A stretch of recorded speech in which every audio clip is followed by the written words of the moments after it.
여러분 안녕하십니까?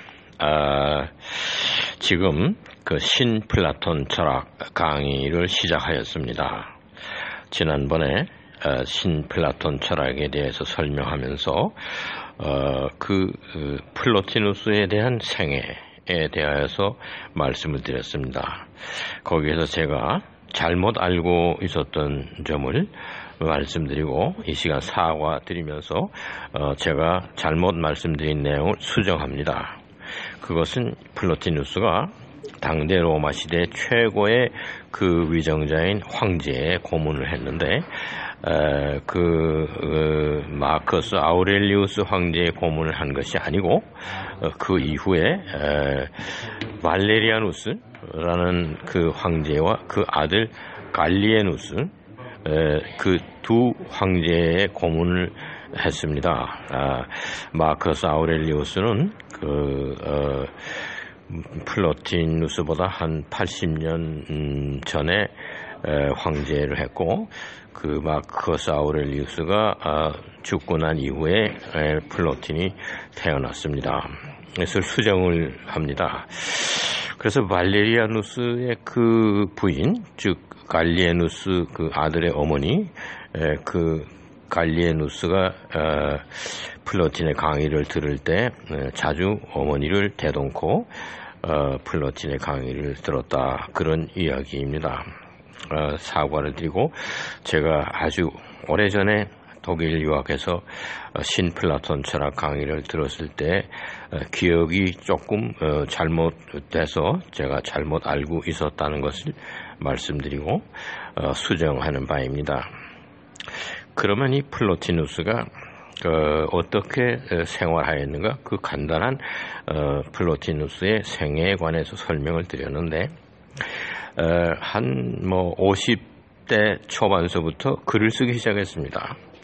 그래서 17년간의 그 마지막 그 글을 쓰고 상당히 몸이 불편하고 병 중에서도 글을 계속 썼습니다. 그래서 54개의 논문을 완성하고 죽었는데 제목이 전혀 없습니다. 그리고 번호만 붙였습니다. 1번, 2번, 3번 이렇게 해서 54번. 그래서 논문을 54개를 남겼고 번호만 붙였습니다.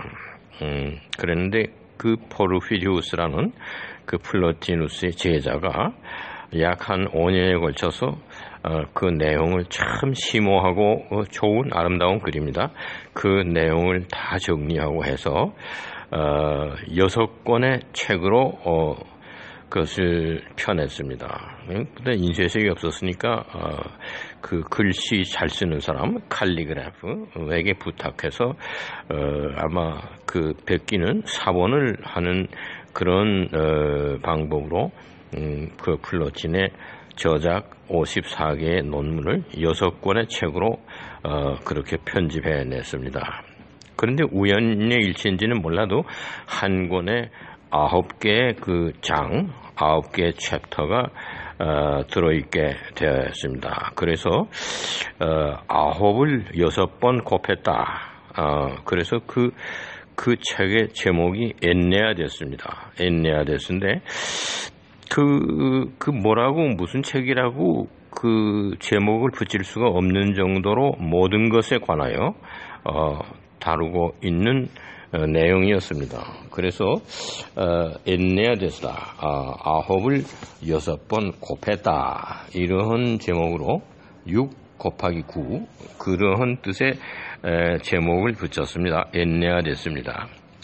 그 내용을 간략하게 여러분 앞에 지금 설명을 드리면, 제1권은 인간에 관한 이야기입니다. 제일 먼저 인간에 대한 관심사가 컸죠. 하나님이, 우주니, 자연보다도 인간이 먼저입니다. 그래서 인간은 무엇인가? 인간은 누구인가? 인간의 존재는 어떠한가? 이런 얘기를 시작하면서 행복론, 아리스토텔레스의 이야기했던 것과 유사한 분위기의 행복론에 관해서 설명을 합니다. 그것이 인간과 인간의 그 행복, 이것을 설명하는 책입니다. 그게 제1권입니다. 9개의 장이 들어 있습니다. 그 다음에 제2권은 하늘입니다. 하늘. 그리고 그 우주입니다. 즉, 지구의 그 위에 있는 하늘, 높은 하늘, 그리고 더 나아가서 우주, 그리고 그 우주는 피조물이다. 그 우주를 창조한 창조주가 있을 것이다. 그것이 창조주 하나님입니다. 그래서 제2권은 우주와 우주를 창조하신 하나님에 관한 설명입니다. 그 다음에 제3권은 운명입니다. 인간의 그 살아가는 데서는, 인생에 있어서는 풀리지 아니하는 그 기구한 운명들이 많습니다.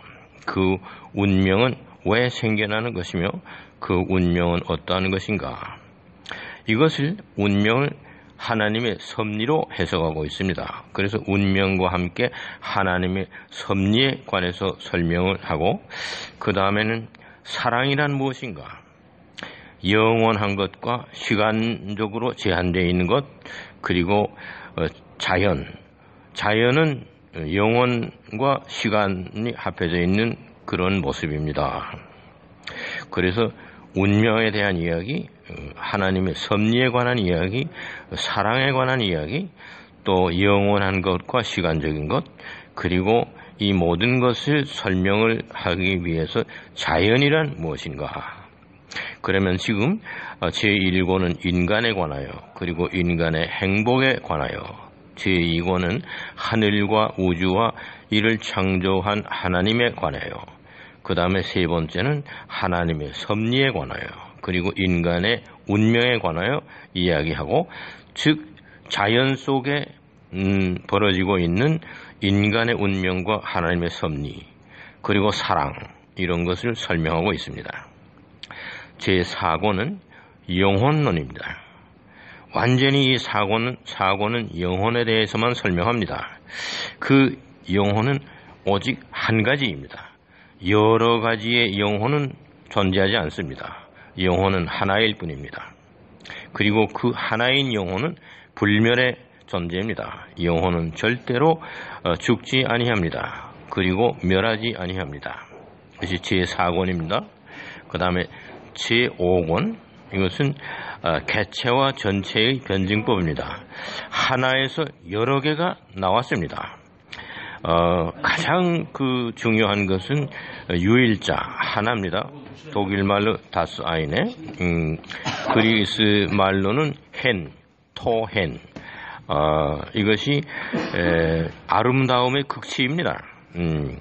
하나가 존재합니다. 그 하나는 아름다움의 극치입니다. 그 하나로부터 모든 많은 여러 개가 파생되어 나왔습니다. 그래서 개체와 전체의 변증법, 하나와 많은 것, one and many, 플라톤의 사상의 그 더 진전된 이야기를 전개하고 있습니다. 그 다음에 여섯 번째는 존재론, 온톨로기입니다. 여기에 유일자, 토헨, 아리스토텔레스가 이야기한 유일자, 그것이 무엇이냐? 그리고 인간에게 부여된 자유의지에 대해서 설명하고 있습니다. 그리고 유일자, 그리스의 단어로 정관사까지 포함해서 토헨, 즉 아리스토텔레스가 이야기한 하나, 그것은 유일자다. 그것은 아주 선한 것이다. 선한 것의 극치다. 그런 얘기를 하는 것입니다. 이렇게 해서 6권의 책을 저술했습니다. 이것이 플로티누스가 쓴 글을 그 포르피리우스라고 하는 그 제자가 다 정리해서 그것을 6권의 책으로 출간해 냈습니다. 그러면 이 엔네아데스라고 하는 이 플로티누스의 저작이 굉장히 중요한 그 글로서 신플라톤 철학의 교과서처럼 그렇게 여겨졌습니다. 이 엔네아데스 6 곱하기 9라고 하는 플로틴의 저작과 함께 이야기를 기독교와 관련된 이야기를 하려고 합니다. 성 어거스틴이 어머니 모니카의 기도로 인해서 회심해서 마니교에 들어갔다가 거기서 나와서 어머니와 함께 밀라노에 가서 암브로지우스 대주교를 방문한 일이 있었습니다. 그때 어머니 모니카가 그 암브로지우스 대주교에게 아들인 어거스틴에게 설교해주고 예수님에 대해서 설명해주고 기독교의 교리를 설명해달라고 부탁하였습니다. 그때 암브로지우스는 한마디도 입을 열지 아니하고 서재에 가서 책 한 권을 가지고 나왔습니다. 그것이 바로 이 플로티누스의 엔네아데스라는 책입니다. 그 책이 그리스어로 쓰여져 있었습니다. 그것을 어거스틴에게 내어주면서 한 달 동안 시간 여유를 주니까 한 달 동안에 이 책을 다 읽고 다시 가져오라 그랬습니다. 그래서 성 어거스틴이 이 엔네아데스라고 하는 플로티누스의 글을 읽었습니다. 한 달 동안에. 거기로부터 마니의 복음서, 마니의 비밀의 복음서, 이러한 이야기, 마니교에서 이야기하는 모든 그 교리 이런 것이 잘못됐다 하는 것을 알게 되었습니다. 엔네아데스라고 하는 것은 예수님의 이야기나 또는 그 기독교에서 말하는 삼위일체 하나님 이러한 단어는 나오지 않습니다. 그러나 예수님께서 가르치신 하늘나라의 비밀, 또 기독교에서 교리로 이야기하는 내용 이러한 것이 전부 총망라된 말하자면은 기독교 철학적인 서적이었습니다. 이 책을 읽고 성 어거스틴이 다시 회심하고 고백론을 쓰고 그 다음에는 유명한 신국이라고 하는 데 치비타테 데이 하나님의 나라에 관하여서 이러한 글을 쓰면서 신플라톤 철학을 근거로 해서 기독교의 교리를 이야기했습니다. 그것이 1000년 동안 그 지속되어 온 어거스틴의 기독교 교리론이었습니다. 종교개혁 이후에 존 칼빈이 종교개혁을 한 것은 존 칼빈의 기독교 강요라고 하는 책은 어디까지나 성 어거스틴의 신학 사상을 재해석한 것에 지나지 않습니다. 그래서 오늘날 우리나라의 장로교의 교리는 그 근본이 성 어거스틴의 사상에 그 기인되어 있습니다. 성 어거스틴의 이와 같은 철두철미한 기독교의 교리는 플로티누스가 써놓은 그 6 곱하기 9라는 책, 엔네아데스라는 책으로부터 많은 그 힌트와 영향과 이것을 받아서 성 어거스틴이 자신의 신학적인 체계를 이야기하게 된 것입니다. 이렇게 하여서 신플라톤 철학의 기반 위에 기독교의 교리를 수립한 것이 1000년 동안 지속되어 왔습니다. 그래서 아리스토텔레스의 로직에 의해서 다시금 그 기독교의 교리가 상 붕괴 위기에 놓여 있을 때 토마스 아퀴나스가 아리스토텔레스의 철학을 근간으로 하여서 신학의 총체 숨마 테올로기카라고 하는 방대한 그 기독교 교리를 이야기하는 저수를 내므로써 기독교의 이야기가 또다시 스콜라 철학과 함께 새로 시작되게 되었습니다. 가톨릭에서는 성 어거스틴이나 토마스 아퀴나스를 테올로기쿠스 앙겔리쿠스, 천사들이 보내준 신학자다, 그렇게 명명하고 있습니다. 그러면은 신플라톤 철학은 어느 모로 보면은 기독교 사상의 그 기틀을 마련했다, 이렇게 볼 수가 있습니다. 그래서 플로티노스가 그 남긴 엔네아데스라고 하는 글, 그것은 불후의 명작으로서 오늘 이 시간까지도 그 6 곱하기 9라고 하는 엔네아데스라고 하는 글은 없어지지 아니하고 전해오고 있는 것입니다. 플로티누스 자신은 자기가 독창적인 이야기를 하는 사람이 아니고 어디까지나 플라톤의 사상을 재해석하는 그러한 수준이라고 겸손하게 이야기하고 있습니다. 그러나 그가 쓴 엔네아데스라고 하는 책은 최고로 아름다운, 그야말로 가장 선하고 가장 아름다운 그러한 저술입니다. 이 플로티누스의 엔네아데스라고 하는 책, 6+9라고 하는 책, 이것은 지적인 세계에서의 칼로스 카가토스라고 우리가 이해할 수가 있습니다. 아름답고 선한 그러한 작품입니다.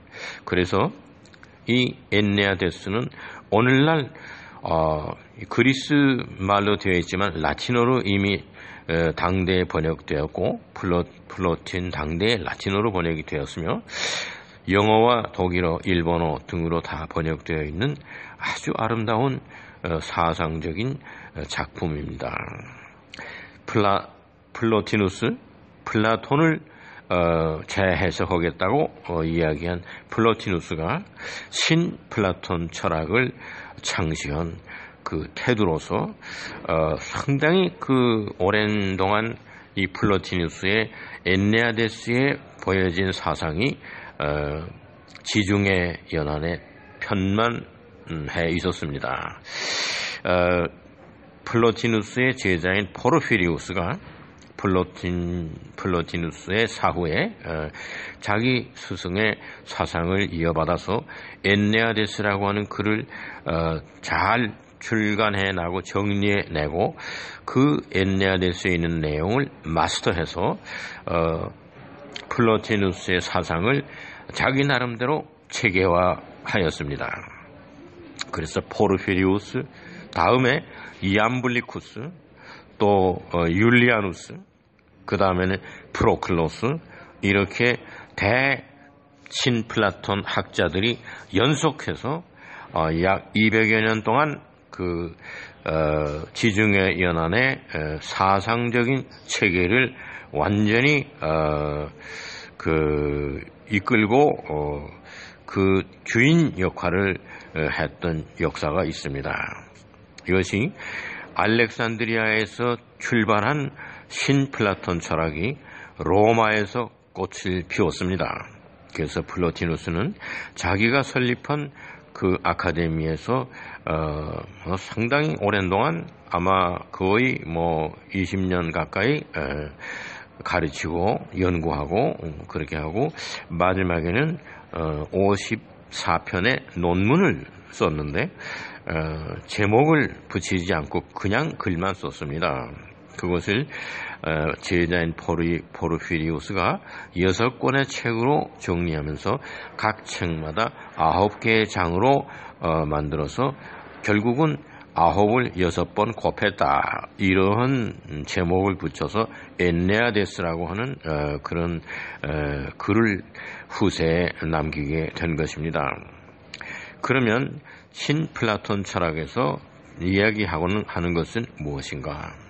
이것은 플라톤의 이데아론, 그리고 아리스토텔레스의 그 현실주의적인 그 분석적인 그런 탐구, 이것을 다 종합하여서 이상론과 현실론, 이거의 조화를 이룬 방대한 사상적인 체계가 신플라톤 철학이라고 말할 수가 있습니다. 이 신플라톤 철학의 사유는 계속해서 스콜라 철학 시대에도 아주 많은 그 영향을 끼친 사조입니다. 플로티누스가 그 플라톤에 대해서 간곡히 생각함과 동시에 아리스토텔레스의 사상도 연구하여서 서로의 장점을 강조하고 또 서로 보완하고 해서 완성에 이끄는, 완성으로 나아가는 사상체계, 즉 플라톤의 이상주의 그리고 아리스토텔레스의 현실주의, 이것을 종합해서 방대한 사상의 체계를 이룩했는데 플로티누스 자신은 자기의 이러한 사유가 신플라톤 철학이라고 말한 일은 없습니다. 그러나 그의 제자들과 그 후손들은 플로틴의 그 사상 체계가 플라톤을 재해석하였다. 아리스토텔레스의 철학이 편만한 속에서 점점 잊혀져 갈 뻔했던 플라톤의 사상을 재해석하였다. 이러한 생각으로 신플라톤 학파의 창시자로서 플로티누스를 존경하고 순경을 하였던 일이었습니다. 이 신플라톤 철학 두 번째 강의에서 플로티누스가 무슨 생각을 했으며 플로티누스의 6 곱하기 9라고 하는 엔네아데스라고 하는 그의 작품이 얼마나 중요한 일이며 그것이 독일 관념론에까지 칸트, 퓨히테, 쉘링, 헤겔에 이르는 그 사유의 체계에도 직접적으로 큰 영향을 미쳤던 책입니다. 신플라톤 철학은 그 후기 고대, 독일 말로는 슈펫 안티케, 후기 고대, 레이트 엔션트라고 영어로는 말하는데 그 시대에 말하자면 주후 3세기경 꽃 피었던 그 지중해 연안에서 편만했던 그 아주 높이 고양된 철학적인 사조였습니다. 이 신플라톤 철학이 그때 당시에 지중해에서만 필요했던 사유가 아니라 지구촌 전체에 영향을 미쳤던 또 아시아에 있는 우리에게까지 영향을 미친 그러한 큰 사상의 체계입니다. 여기 이 두 번째 신플라톤 철학 강의를 하면서 사진을 제시했습니다. 플로틴의 그 생전의 모습을 그것을 초상화를 그려놓고 거기에 플로틴이 이야기했다고 하는 말을 인용을 했습니다. 하나님은 어느 누구에게나 언제나 어디에나 임재해 계신다. 그러나 우리들이 하나님이 우리와 함께 가장 가까이 계신다고 하는 사건을 그런 사실을 이해하지 못하는 것뿐이다. 이런 얘기입니다. 하나님은 항상 우리와 가까이 계십니다. 그러나 이 가까이 계신 하나님을 우리는 인식하지 못한다. 이것이 플로틴이 굉장히 안타까워했던 일입니다. 이제 우리가 생각할 것은 예수님이 하나님의 아들로서 이 세상에 오셔서 하나님이 얼마나 인간과 가까이 오셨느냐 하는 것을 입증했고 그런 것을 인류에게 가르쳤습니다. 하나님이 인간에게 가장 가까이 계신다. 플로티누스 역시 하나님은 인간과 함께 하신다. 그러나 우리 인간이 함께 하시는 하나님을 인식하지 못한다. 하나님의 사랑과 하나님의 축복과 하나님의 은혜에 대해서 우리가 인식하지 못하기 때문에 행복하지 못하다.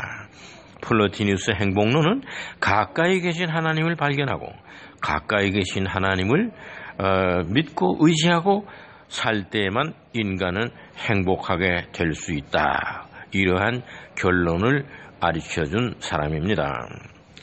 신플라톤 철학의 창시자 플로티누스에 관한 두 번째 이야기를 마치겠습니다. 감사합니다.